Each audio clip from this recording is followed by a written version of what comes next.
میں تو کہتا ہوں ہماری قوم کا سب سے بڑا مجرم جو ہے نا وہ ثاقب نثار ہے اور پاناما کے 5 جج ہیں. بس ان 5 ججوں کو عدالتی کٹیڑوں میں لائے.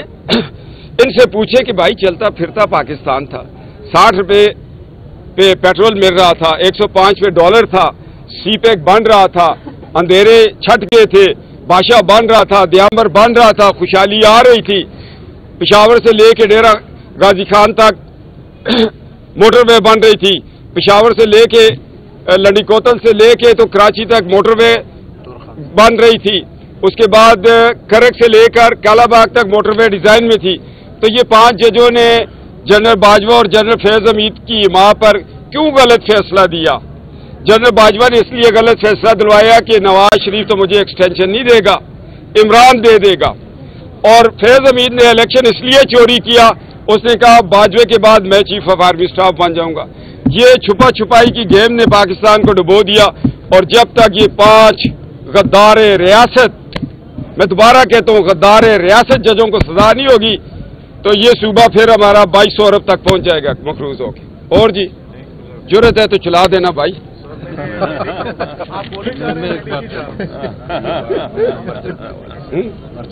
جی بسم اللہ الرحمن الرحیم. سب سے پہلے میں بھی آپ سب میڈیا والوں کا شکریہ ادا کرتا ہوں. پاکستان مسلم لیگ نون کی اس ملک کے لیے جو خدمت ہے وہ کسی سے چھپا ہوا نہیں ہے. اگر وہ آپ ڈیولپمنٹ کے حوالے سے دیں گے, اگر وہ حق دینے کے حوالے سے آپ دیکھیں, ہمارا یہ پورا بیلٹ یہ خان سے لے کر چترال تک اس بیلٹ کے اوپر ایک علاقہ غیر ہوتا تھا, اور وہ صرف ان لوگوں کے لیے, علاقہ غیر والوں کے لیے مسئلہ نہیں ہوتا تھا, وہ پورے صوبے کے لیے مسئلہ ہوتا تھا. آج الحمدللہ اس کا فائدہ ہمیں یہ مل رہا ہے کہ ابھی آپ دیکھیں 50% FIR اس صوبے میں کم ہو گئے. جو 2018 میں تھا, 2023 میں دیکھیں تو وہ 50% FIR کم ہو گئے.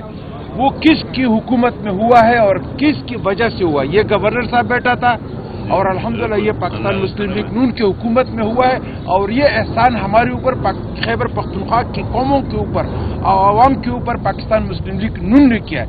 اسی طرح کچھ مفاد پرست افغانستان اور پاکستان کا جو بارڈر ہوتا تھا جس کو کہتے تھے ڈیویڈ لائن, اور اس پر پچھلے 72 سالوں میں مفاد حاصل کرتے تھے یہاں ہمارے عوام, اور ہمیں یہی کہا جاتا تھا کہ لر و بر. ابھی لر و بر کا اور اس بارڈر فینسنگ کا فائدہ آپ نے دیکھ لیا کہ جو دہشت گرد وہ بیچ رہے تھے, پاکستان نے اپنی جو بھی ان کو ضرورت ڈیمانڈ تھا اور جو بھی ان کو ضرورت تھا کہ جہاں پر وہ دہشت گرد چھپے ہوئے افغانستان میں جا کر انہوں نے اس کے اوپر ایئر اٹیک کر کے ختم کر دیا. کوئی مسئلہ نہیں بنا. اگر یہ بارڈر فینسنگ نہ ہوتا تو آج افغانستان اور پاکستان کا کس حد تک مسئلہ بن جاتا. آج اگر کہا جاتا ہے کہ افغانیوں کو ہم نے نکالنا ہے تو کیوں کہا جاتا ہے؟ اس لیے کہا جاتا ہے کہ افغانستان ہو گیا, پاکستان ہو گیا. یہ کس کی حکومت میں ہوا ہے؟ یہ پاکستان مسلم لیگ نون کی حکومت میں ہوا. کس حد تک مسئلہ بن جاتا. آج اگر کہا جاتا ہے کہ افغانیوں کو ہم نے نکالنا ہے تو کیوں کہا جاتا ہے؟ اس لیے کہا جاتا ہے کہ افغانستان ہو گیا, پاکستان ہو گیا. یہ کس کی حکومت میں ہوا ہے؟ یہ پاکستان مسلم لیگ نون کی حکومت میں ہوا ہے. پاکستان مسلم لیگ نون نے جتنا احسان ہمارے خیبر پختونخوا کے عوام پر کیا ہے, میرے خیال میں آج تک پچھلے 75 سالوں میں کسی پارٹی نے ہمارے لیے جو ہے اتنا کام نہیں کیا, نہ ہمارے نسلوں کو محفوظ کیا ہے. ابھی جو ہے 8 فروری کو جو کچھ کیا ہے قوم بکتے, خیبر پختونخوا کے عوام بکتے. میں آیا ہوں پشاور میں اپنے چیف منسٹر صاحب جو ہمارے صوبے کے چیف منسٹر ہیں گنڈاپور صاحب, ان کو میں کہتا ہوں اول خیش اور بعد درویش. آپ کے بیانات میں نے سنے. میں آپ کو دعوت دیتا ہوں کہ آپ ہمارے ساتھ ہمدردی کریں. کالا ڈاکہ میں جو کرپشن پچھلے 5 سال میں ہوئی ہے اس کو کنٹرول کر کے دے دیں, اور آئندہ کالا ڈاکہ میں جو ڈیولپمنٹ سکیمز چلیں گی ان پہ چیک اینڈ بیلنس رکھنا.